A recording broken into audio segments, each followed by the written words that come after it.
আমরা যারা পুরান ঢাকার খাদ্যাভ্যাসে অভ্যস্ত, তারা মানে কোনো একটা কিছুর সুযোগ পেলেই আমরা ছুটে যাই পুরান ঢাকার দিকে। যদিও এখন আ জীবিকার তাগিদে নতুন ঢাকায় বসবাস করা হচ্ছে। তাই যেকোনো একটা সুযোগ পেলেই ছুটে যাই সেই পুরান ঢাকার ওই খাবারগুলোর দিকে বা আবহাওয়ার দিকে। পুরান ঢাকার সবকিছুই আমার কাছে খুব পছন্দের। খাবার থেকে শুরু করে ওই চিপা গলি, ওই জ্যাম জটটা সবকিছুই আমার কাছে ভালো লাগে। যেহেতু আমি ছোটবেলা থেকে এইগুলা দেখেই বড় হয়েছি, এইভাবেই অভ্যস্ত এবং আমার অনেক ধরনের স্মৃতি ওইখানেই। সো আসসালামু আলাইকুম। সবাই কেমন আছেন? আশা করছি সবাই অনেক বেশি ভালো আছেন। আমিও আল্লাহর রহমতে অনেক, অনেক ভালো আছি। আর আজকে যদিও কোনো বিশেষ দিন না, তারপরেও দিনটাকে বিশেষ করে দেওয়ার জন্য আমার হাসব্যান্ডকে ধন্যবাদ জানাচ্ছি। কারণ আজকে আমরা যাচ্ছি নাজিরা বাজার। নাজিরা বাজার চাইলেই ছুটে যাওয়া সম্ভব হয় না, যেহেতু ওইখান থেকে একটু দূরে থাকি। তারপরেও আমাকে ডিনার করতে নিয়ে যাওয়ার জন্য অসংখ্য ধন্যবাদ আমার হাসব্যান্ডকে। আজকে চলে যাচ্ছি নাজিরা বাজার। ওইখানে রাতের ডিনারটা সারবো। আর হচ্ছে খুব ভিড়ভাট্টা অনেক কিছুই হবে। তারপরেও ওইখানে যেতে খুব ভালো লাগে আমার কাছে। সো চলেন যাই সবাই। আমার সাথে, সাথে আপনাদেরকেও নিয়ে যাচ্ছি। এই জায়গাটা আমার খুবই ভালো লাগে। আর পুরান ঢাকার যেকোনো জায়গায় আমার কাছে অনেক ভালো লাগে। আর আমার কাছে মানে অনেক স্মৃতি আরকি মনে পড়ে। ছোটবেলায় বাবার সাথে যেতাম বা ফ্যামিলির সাথে যেতাম, এগুলো খুব মনে পড়ে। এই যে চলে আসলাম সেই চিপা একটা গলি, নাজিরা বাজার।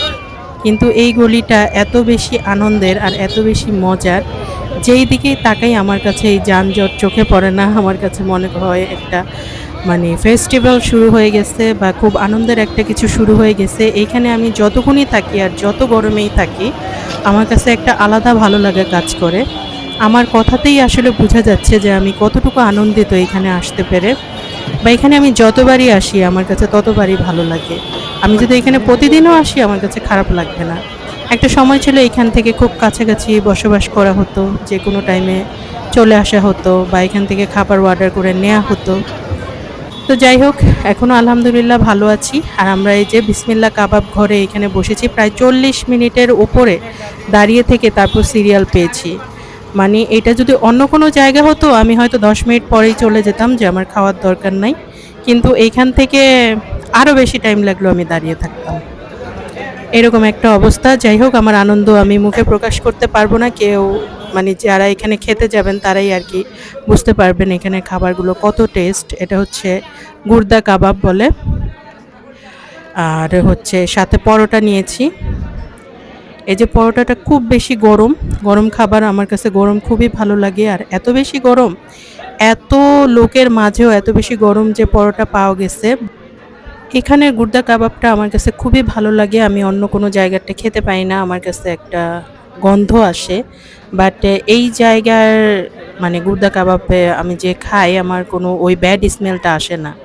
খুব সুন্দর মসলা দিয়ে আরকি করা হয়। কিভাবে করে আমার জানা নাই, তবে খুবই মজা লাগে। যারা খেয়েছেন তারা তো জানেনই, আর যারা খান নাই আমি বলব একবার হলেও খেয়ে যাবেন। নাজিরা বাজার এমনিতেই বিখ্যাত নয়, এখানে খাবারের টেস্ট খুবই ভালো। মানে উল্লেখযোগ্য একটা খাবারের টেস্ট। এর জন্য আমি রিকোয়েস্ট করব যে যারা আসেননি অবশ্যই একবার আসবেন। শুধু ঢাকা না, ঢাকার বাইরে থেকে আসলেও পস্তাবেন না আপনারা। আর নাজিরা বাজারে মোটামুটি সারা রাত্রই খাবার-দাবার পাওয়া যায়। আসলে সারা রাত্র বললে ভুল হবে, ২টা-৩টা পর্যন্ত আমি দেখেছি খাবার-দাবার পাওয়া যায়। আর নানান হোটেলে সারা রাত্রই পাওয়া যায়, ওগুলা উল্লেখযোগ্য হোটেল না। তারপরেও সব জায়গার খাবারই ভালো, একদম খারাপ না। কিছু উল্লেখযোগ্য যেইসব হোটেল আছে এদের খাবার অনেক বেশি মজা। যেমন এই বিসমিল্লাহ হোটেল, খুবই মজার খাবার। আর এটা হচ্ছে বিফ চাপ, এটা তো আমি মাস্ট খাবো এখানে আসলে। আমি গুর্দা কাবাবের পরেই আমি এটা পছন্দ করি, বা আগেও বলা যেতে পারে। আসলে এখানকার খাবার তুলনা করার মতো না। প্রত্যেকটা খাবার আলাদা, আলাদা টেস্ট। আর একটা সালাদ যে দেয়, মানে ওইটার টেস্ট আমি কি বলবো? আমি শুধু সালাদ এক্সট্রা নিয়ে আমি প্লেট ভর্তি করে খেয়ে ফেলতে পারি। মানে আমি যদি কাবাব নাও খাই, শুধু সালাদও যদি খাই আমার পেট ভরে যাবে এইরকমই। যে এই সালাদটা আমি খুবই পছন্দ করি এই সালাদ। আমি এই কাবাব, রুটি এগুলা খাওয়ার পরে একেবারে লাস্টে আমি কিন্তু ১ প্লেট সালাদ এক্সট্রা নিয়ে খেয়েছি। যেটা মানে একটু গলা বুক জ্বালা পোড়া করলেও খুব মানে চলে যায়, এটা আমার কাছে লাগে। আর হচ্ছে এই যে আমি এইভাবে এক্সট্রা করে নিয়ে খেয়ে ফেলবো, মানে কাবাব টাবাব সব কিছু খাওয়ার পরে মোটামুটি একটা সালাদের কাজও হয়ে যায়। ডেজার্টের হিসেবে আমরা এই যে করিম জুস কর্নার যেটা আছে এখান থেকে লাচ্ছিটা মাস্ট নেই, 50 টাকা দামের একটা লাচ্ছি। আসলে কাবাবগুলোর দাম কেন বলিনি, কাবাবগুলোর দাম আমার সঠিক মনে নেই, আমি এত এক্সাইটমেন্টে ছিলাম আর এতক্ষণ দাঁড়িয়ে থেকে আর আমি ওইটা রেকর্ড করতে পারিনি। তবে 170, 80, 90 এই রকমের মধ্যেই আর কি দামগুলো ছিল। কোনোটার দাম 200 টাকার উপরে গেছে বলে আমার মনে পড়ছে না। তো যাই হোক, 50 টাকা দামের একটা লাচ্ছি নিয়ে এই যে এখানে খেয়ে ফেললাম। আর আমার মেয়ে তো সেই নাচা নাচতেছে, কারণ একটা বিয়ের গাড়ি যাচ্ছে, খুব ইউনিক ধরনের একটা গাড়ি যাচ্ছে।